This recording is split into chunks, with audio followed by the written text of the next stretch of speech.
Hi guys, it's me, just Lindsay again, and for this video that's dedicated to the month of Halloween, October in 2024, I would like to go back to a simpler time when the world was much more groovy and like wow man. Yes, I am talking about 1999. When this darling little gem of a movie came out, Scooby-Doo and the Witch's Ghost. And boy, this might be a short movie. It's only it's only about 70 minutes, which I think makes it one of the shortest, if not the shortest Scooby-Doo movie in the lot. But Scooby-Doo and the Witch Ghost is definitely my favorite. My own personal favorite. I'll get to that in a minute. I'll get to the reason in a little bit. But, I should say also that this movie, even though Scooby-Doo is very well rooted in the strange and unusual, the spooky and the weird type, haunting for this month for Halloween and stuff like that.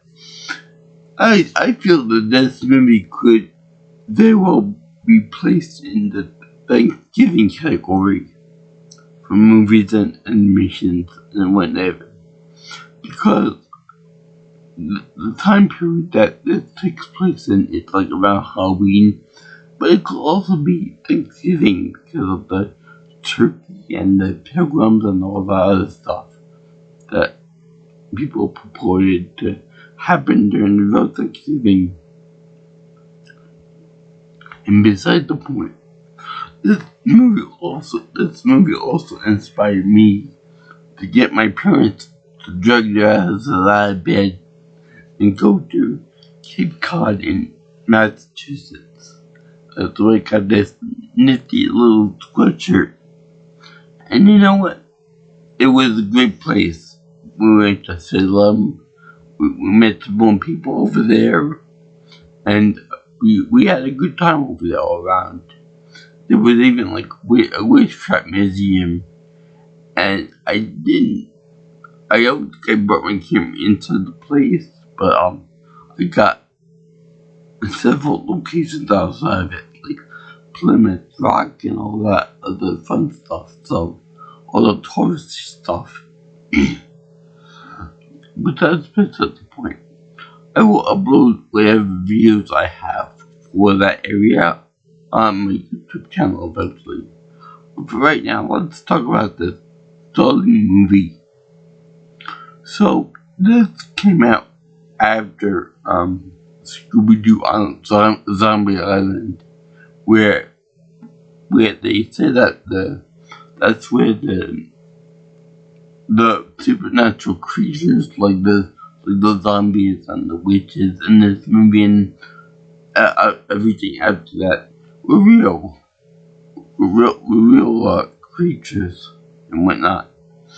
But the beginning mystery in the first part of the movie is like a typical cartoon from them, like, the monsters are fake because of something, they're trying to hide it, they're trying to discover on their own, and they don't want to share their treasure with anybody. So pretty much you get to see two Viking mummy guys, which that's not a thing. Let's make it a thing, because two concepts are awesome. Even though I'm pretty sure that most of the Vikings burned their deceased on a big boat, or maybe that was just the well-off Vikings, the warriors and such. Whatever. So we find out that they can they have enough physical strength to actually batter dinosaur bones. Even though they're old and fossilized, it still got a lot of them. You need to put on quite a bit of force to break them. And then we find out later on that those people are archaeologists in disguises. So for them to do that, they have to be pretty jacked to do that. I don't see any real life archaeologists being that physically ripped or being willing and able to destroy their precious dinosaur bones. I mean, I doubt if Ross from the show Friends will be willing to do that either. He is very much into his dinosaur toys. So anyway, we find that after they solve the mystery and stuff, the meddling kids and the rotten dog Scooby-Doo, even though later on it's revealed that they're kind of sick of all that meddling kid garbage.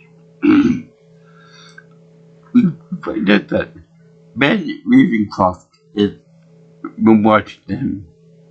He's been monitoring every move and such for a good time.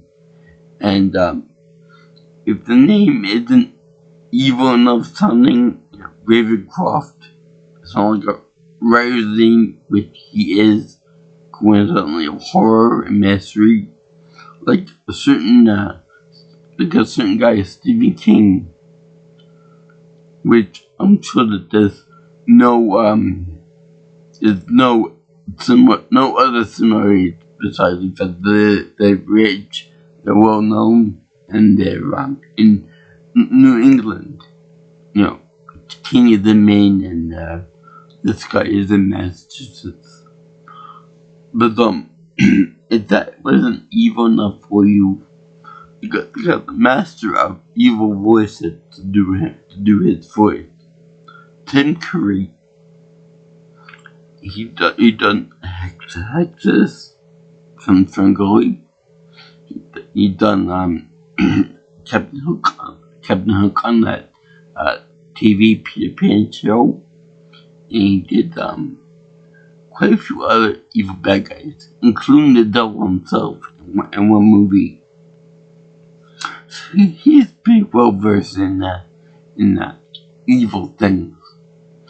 In fact, the most innocent character that he's ever played was Hakamahamonka, which in Congo was only after diamonds.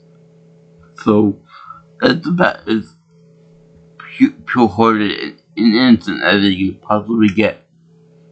So right off the bat that he's gonna be a bad guy.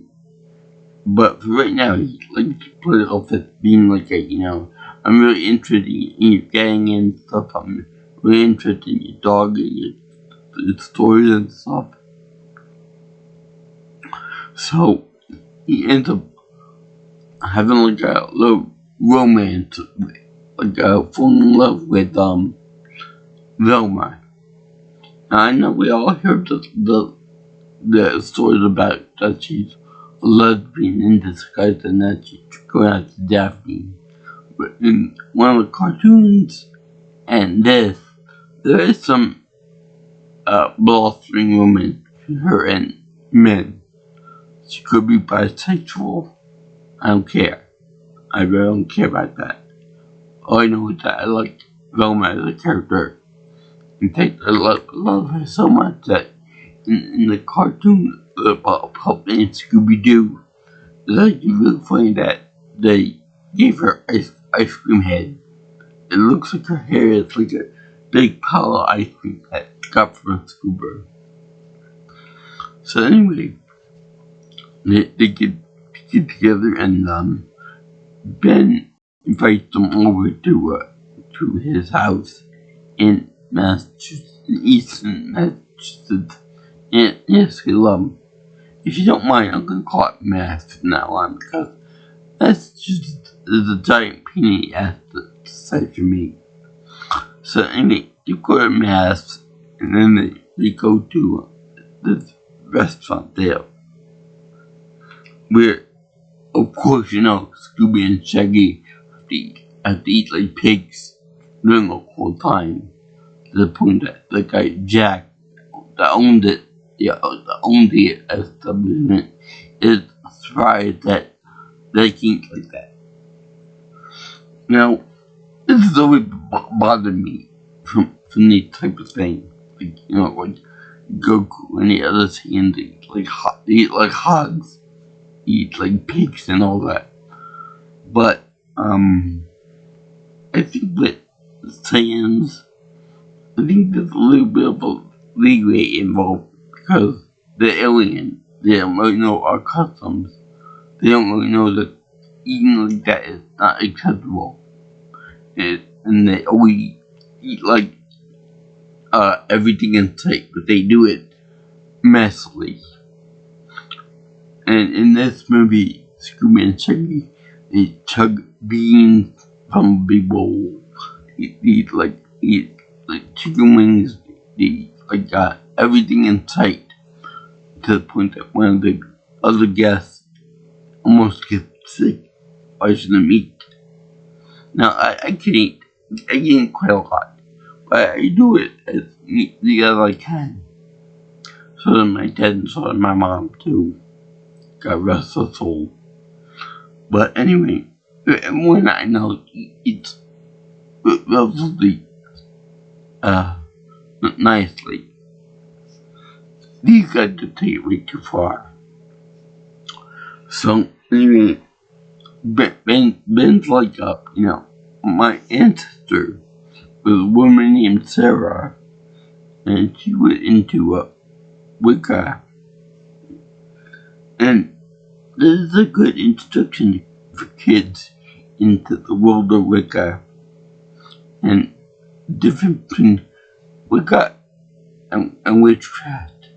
Because Wicca is real. They use it for they use herbs and and spices and stuff to make people better by quite literally a grassroots way. Whereas I guess big pharma of the day would use like pills, medical devices, another thing that were more expensive and more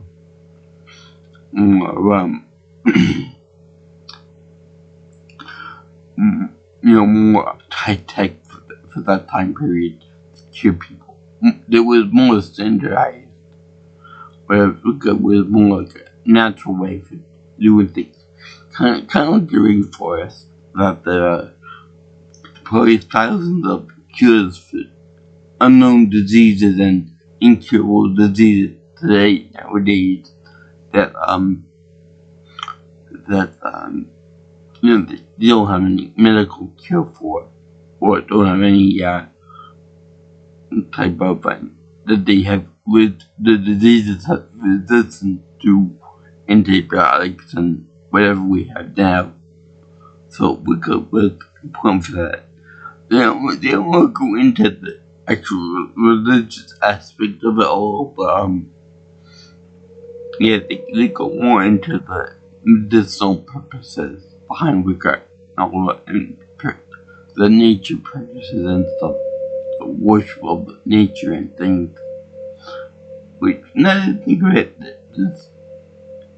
the song that is played in there, Earth, I'm a Hex Girl, could easily be put into the category of nature, Earth Day, that type of thing.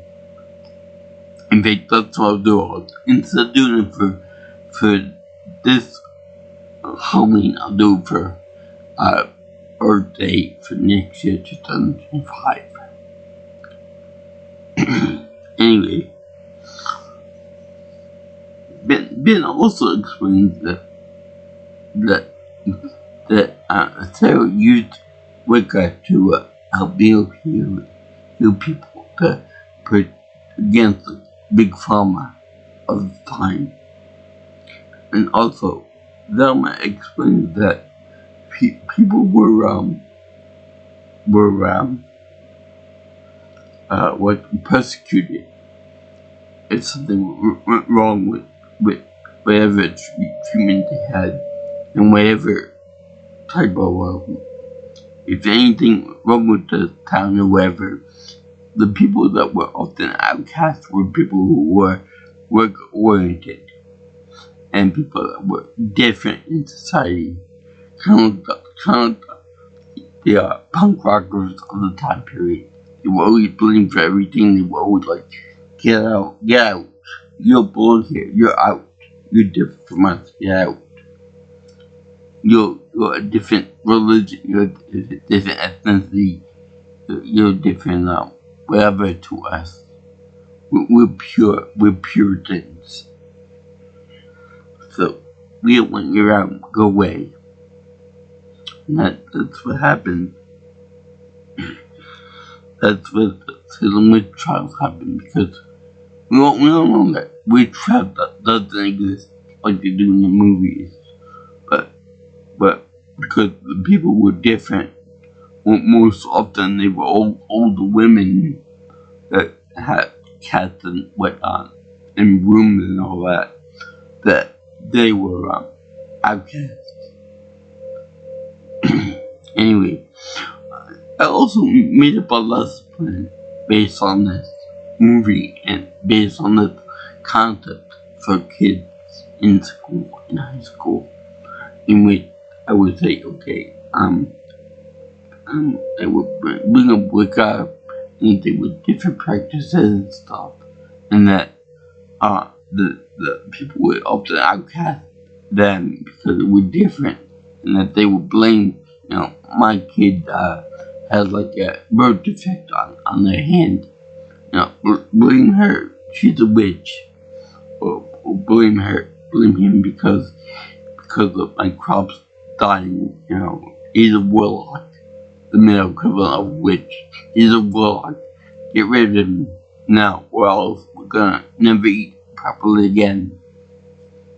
And they just didn't like the text. They were misunderstood, and they were also believed to worship the devil and Satan, and the two Satans. So anyway, that was like a really nice treat for the kids. They enjoyed that because you watch a Scooby-Doo movie for funsies, and you base a lesson on that. That's awesome. I forgot the exact specifics of it, but it was pretty cool. It showed the kids also an alternate version of medicine that really existed back then. Because people were given choice either with the more medical stuff that it could be quackery, or go with herbs and spices and stuff that could help you temporarily. So that was that. And of course they have to have that thing where they have back to the movie now. They had that thing with Velma and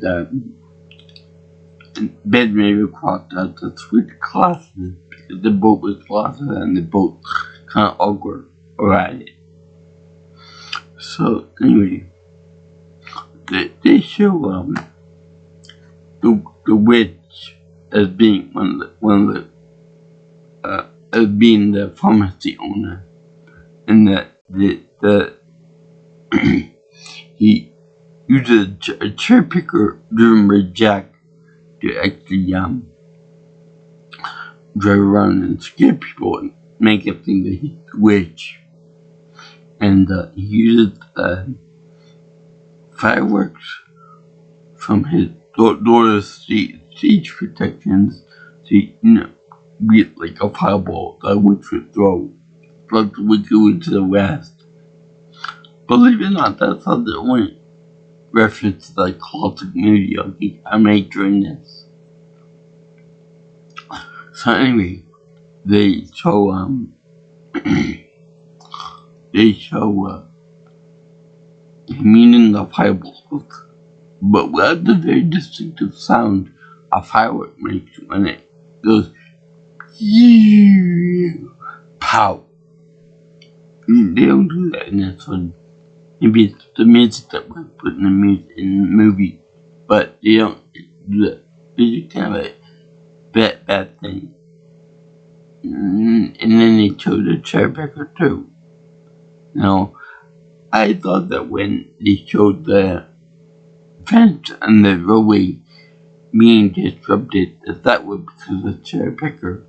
But it was, I guess, the input too that the cherry picker went above the trees and cut them off very evenly.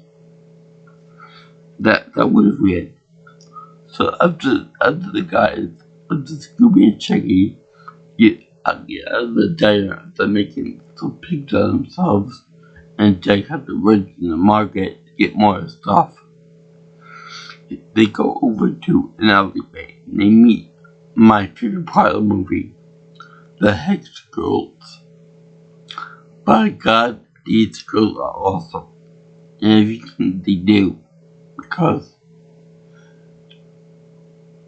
we all have that one movie or that one TV show where we're like teenagers, and then there's an awakening for boys and girls, but for most of them, I can only speak for men for obvious reasons. So, some people will say it's the Little Mermaid, Ariel. Other people will say it's Teen Titans with Raven or Starfire. Some people may say also Anna from the Frozen movies. Other people may say Bulma from Dragon Ball Z, Videl, and Ray 18. Like whatever floats your boat. But for me, personally, it was a combination of Starfire from the Teen Titans movie, the Teen Titans cartoon and movie, the good cartoon, not none of that pussy ass Teen Titans Go, but that and the other one, Thorn from the Hex Girl from Scooby-Doo and the Witch of the Ghost. By God, did she run sexy. And I mean, the artists knew what they would do it too, because they made her feminine. They gave her high heels, fancy heels. They gave her the highest dress in the whole show. They made her move like more like a feminine woman, more so than Daphne or Bella. So yeah, they made this girl into the icon for goth women. They made her into more of a goth woman than Lily Dietz or anything that came after her or before this movie. So anyway, they also gave her black hair, but with a little bit of a red tint to it.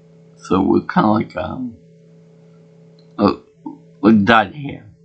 Plus they gave her a nice complimentary top and white skin. Perfect for gothism. And that was one of my waking movies. And it was pretty good too. And she is voiced by Jennifer Hale during all the singing performances, except for at the end where they sing the Wish of the Ghost, where they had the three Hex Girls women played by some reason other people, other girls. Now it's funny. Let me see. I'm looking at the three women who played the voice roles, and there was Jennifer Hale.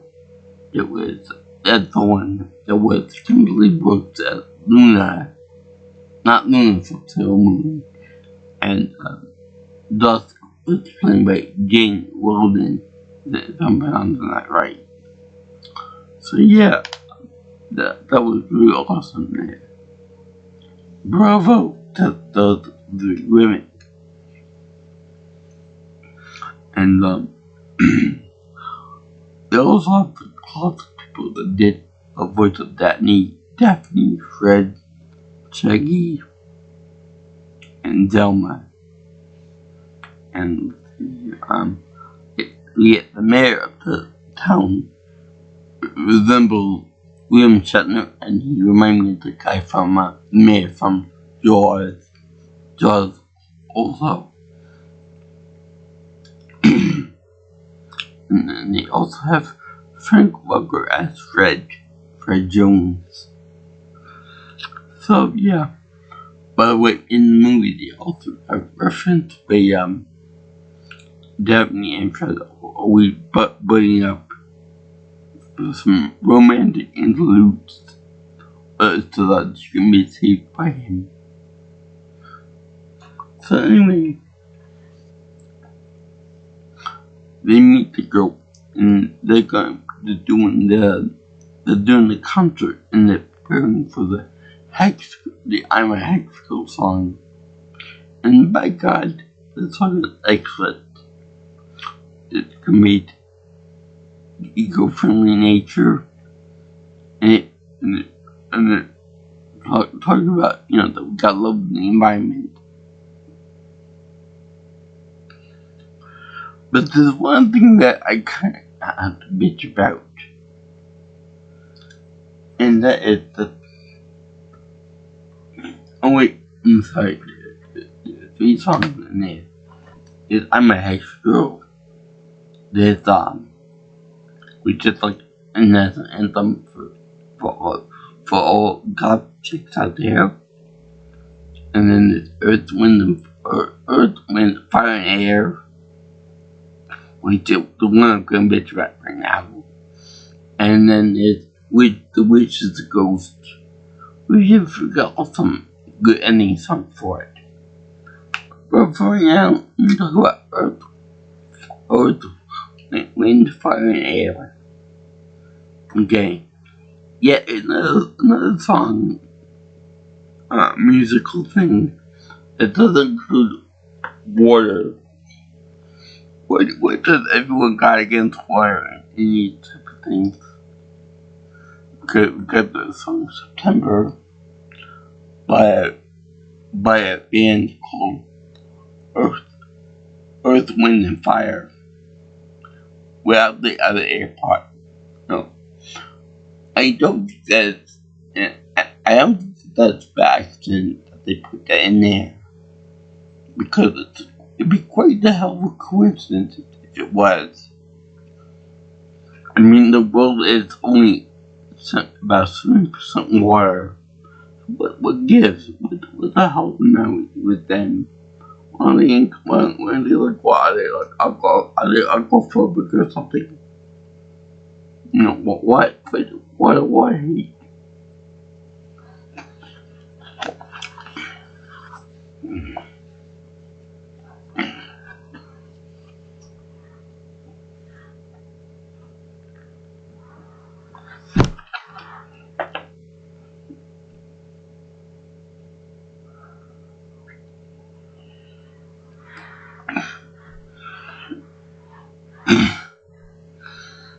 And so anyway, you also got the thing where Fred also might have a crush for someone as well. It's kind of stupid, but whatever. So anyway, someone is wants to keep Wicca on another side. So that means that they go by 1%, 1 drop rule. That's it, that you got 1 drop of blood in you, you're that type of ethnicity when it's religion. Now I think that's kind of stupid actually, because Wicca is a religion, to the beliefs, so there's no ethnic blood to it. It's not like it's not like Italian or Filipino or Japanese or Chinese or Russian or British or whatever, what have you. It's a religion. It'd be like me saying that I'm 100% Catholic, so therefore my kids will be like, let's say 50% Catholic or 50% Buddhist or 50% Muslim or whatever. So there's that. And then there's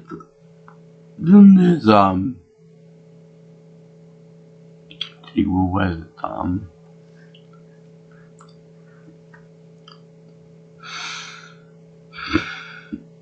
it, she also does like a weird ritual where she does like a witch potion, which she later explains is just a way to relax the vocal cords.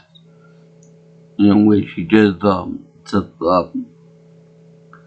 peppermint and cloves in like a broth to relieve herself of that.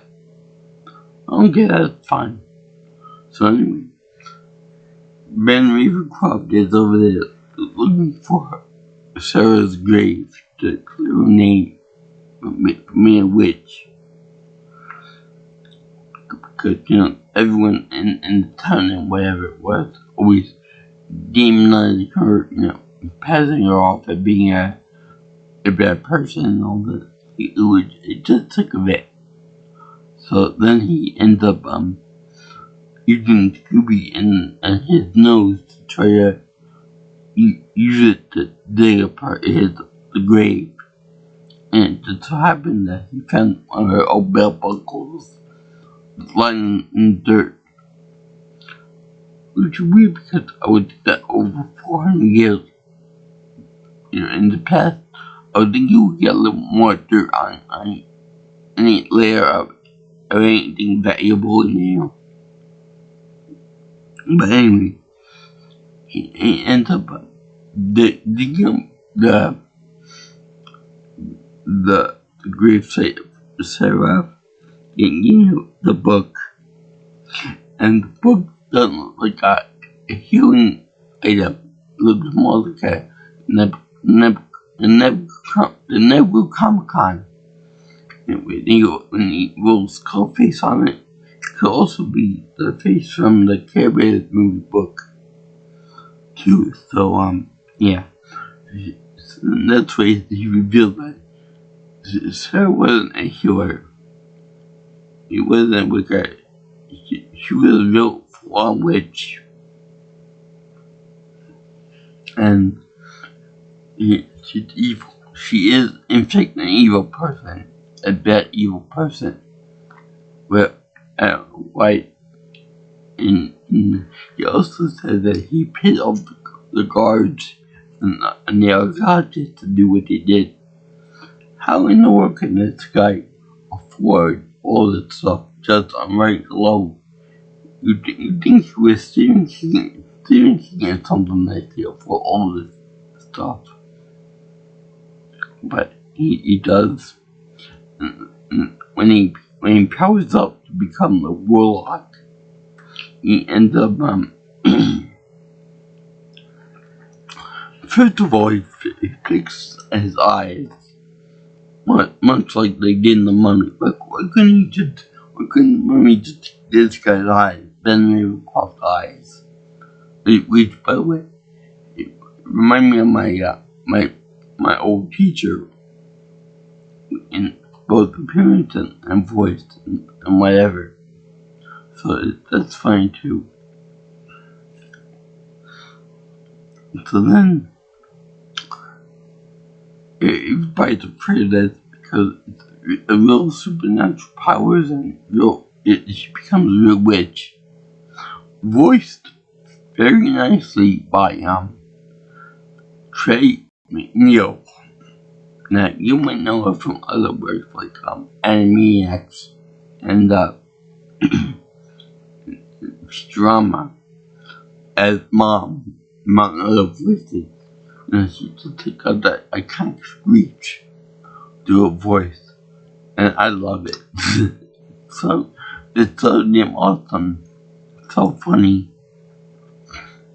So then she puts on a weird little old English accent like they and thou and all that other stuff too. It's really great press at the way she does.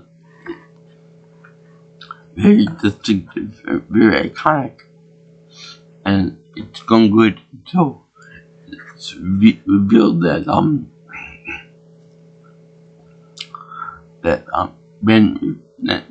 Ben wants to rule the world with her, because he summoned her from the book, so therefore he owns her like a genie.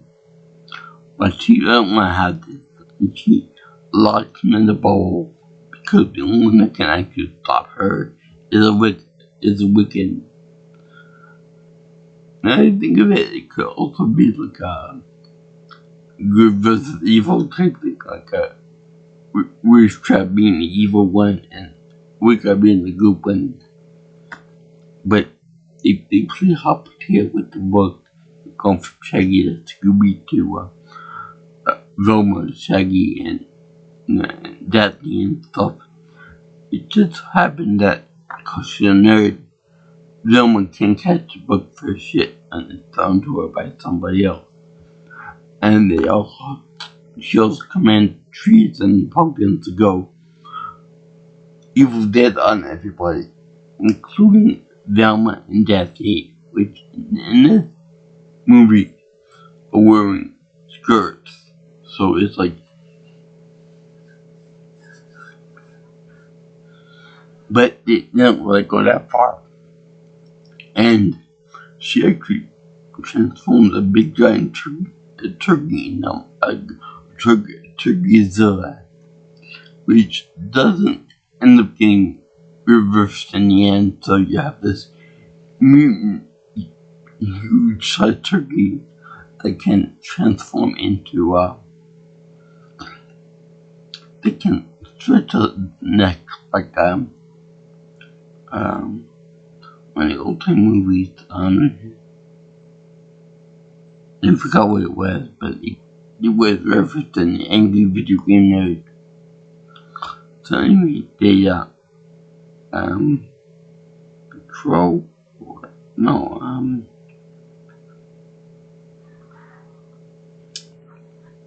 the Destroyer. No. Oh well, you guys will help me out with that in the description below. So anyway, Scooby and Chicky try to get rid of this bird by scaring it with giant turkey baster and a pile of stuffing. And the bird is scared out of its wits and runs away. It's funny because I know that turkey we know what those things are to get scared by them. But whatever. So anyway, they also try to do that thing where they draw a bucket of water onto it. Try to make it melt again the wizard. And it's very funny that it doesn't work. And she says, "What was that?" It didn't work like it did in the Wizard of Oz. So yeah, it was funny though. So then you have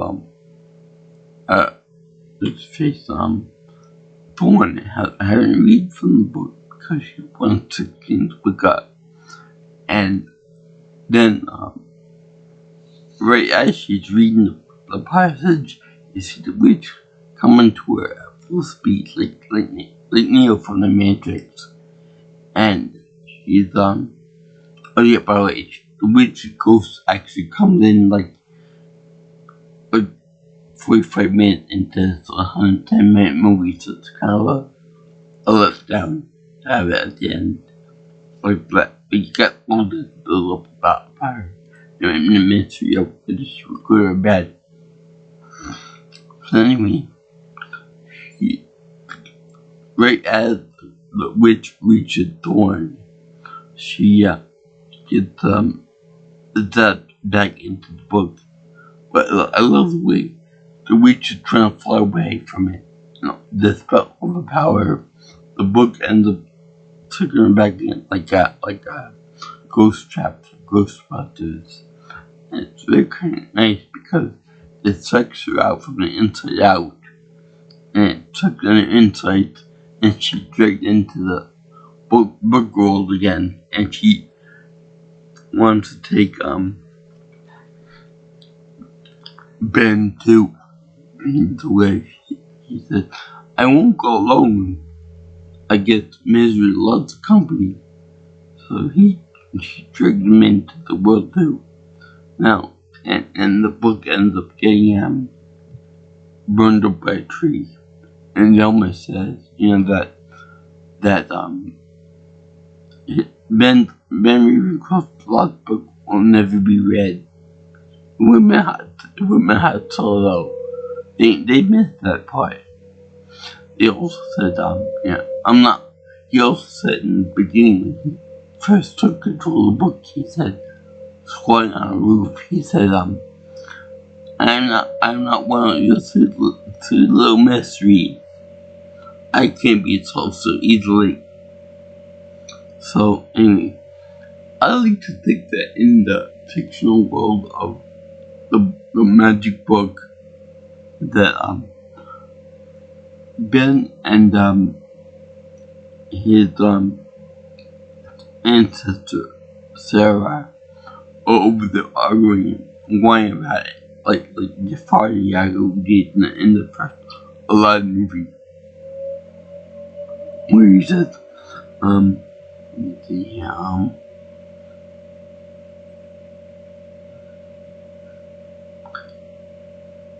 what when he said, "Oh, why did you shut up, you moron? Don't tell me to shut up, you damn bird." And then I could just see him doing that for the rest of the training. We know he was escaping. It's funny that he's a warhawk, but yet can't seal up his own ancestor that you can summon. So, well, you love the evil of killing him, back can't it back in. Which is kind of weird. And what's also weird is that if Wicca was able to put her in there in the first place, and he was demonized back in olden times, how did she get locked in there in the first place? That's kind of interesting and kind of dumb too. Well, I think I'm just overthinking that a little bit too much. But yeah, this movie was fun. And I have to talk about the lyrics to talk first. They say earth, fire, fire in the air. When we live that, we don't care. We ride the wind, we feel the fire. To love the earth is our desire. Nature is our precious gift. It will make your spirits lift. Love the earth with all fire. It's in our soul, one desire. Earth, fire. Earth, wind, fire, and air. Sorry. Earth, wind, fire, and air. We may live that, but we don't care. To love the earth is all we desire. And then they threw smoke bombs. And then And my ex girl is real good too. With just a little copper potion, you'll fall into dark devotion. If you ever lose affection, I can change your whole direction. I'm a ex girl. I'm gonna put a curse on you. I'm gonna put a spell on you. I'm a hex girl. I'm gonna put a spell on you. We're gonna put a spell on you. No, I don't feel bad. Not in other words, the songs. The last one, I don't know that well, but anyway, they do a thing with the whole gang dancing in Halloween outfits. And even Scooby-Doo says, Scooby-Doo. Well, he's got the teeth fall out, the vampire teeth. And it's funny that they get scared of when the girls take up the fake vampire teeth. Their teeth. Why you so scared of the teeth? Your dog front like you have many more real teeth that are just a shop in a shopper. So yeah, I love this movie.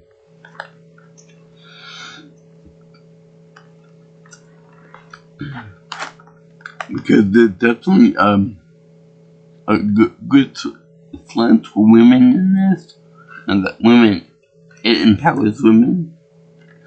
It also teaches Wicca and a little bit of history in there too, provided by Ben and Velma and Shane McNeil, Scott Eames as Shaggy, Jennifer Hill, Mary Kate Bergman, B.J. Ward, Frank Walker, Tim Curry. They were all excellent in their voice roles.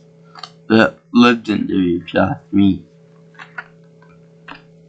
I like the hex skills on I'm a hex girl. I'm a earth, wind, fire, and air. I want to say water in it so bad. I think he did once or twice, but yeah. Anyway, iconic. The whole movie is iconic. It even got me into going to maths. Not maths like, like pretty God that. Maths like Massachusetts. Yeah.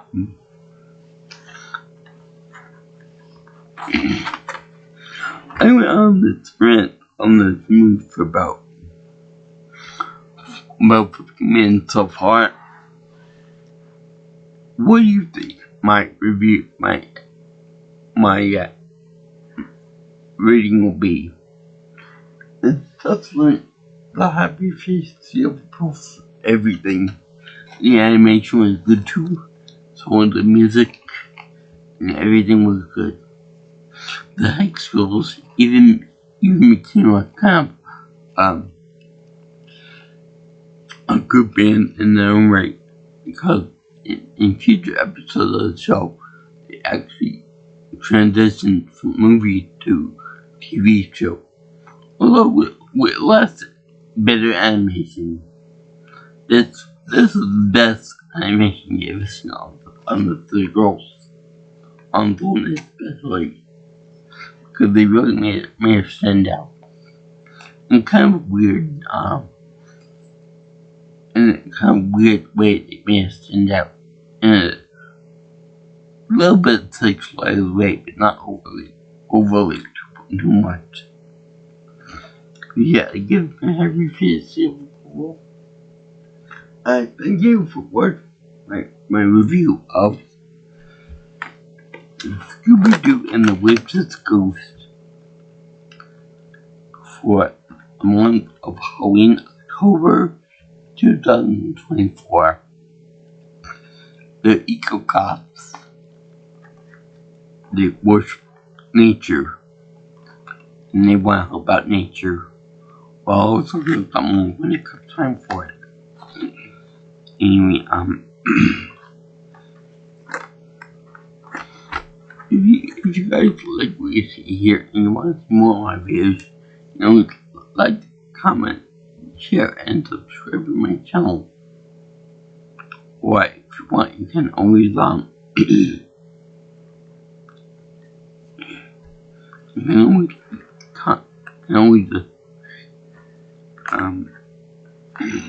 leave me any information on future content that you might want to see on my channel.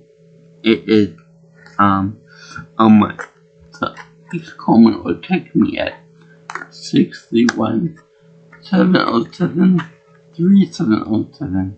Call me or text me for any future stuff. And follow me on my Twitter or X if you prefer at PMelsonPro. Also, my email is at JJ's viewing channel at gmail.com. That's JJ's viewing channel at gmail.com. So I salute all you guys who like Scooby-Doo. Which, by the way, they the fact that they're sick and tired of meddling kids bullcrap.